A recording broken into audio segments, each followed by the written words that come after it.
आई, अगं मला 50-30-20 चा रूल सांग ना ग.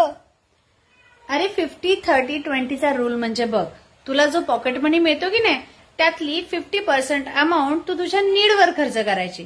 म्हणजे ज्या गोष्टी तुला आवश्यक आहेत त्या, जसं की स्टेशनरी, बुक्स असतील किंवा कोणतीही तुला वस्तू खरेदी करायची असेल त्यावर तू खर्च करू शकतो. नीड आलं लक्षात तुझ्या. आता 30% रक्कम तू वॉन्ट्सवर खर्च करायची. म्हणजे तुला बघ, शनिवारी सँडविच खावंसं वाटतं की नाही, किंवा कधी कधी तुला दुसरं काहीतरी घ्यावंसं वाटतं, ती 30% अमाऊंट तू वॉन्ट्सवर खर्च करायची.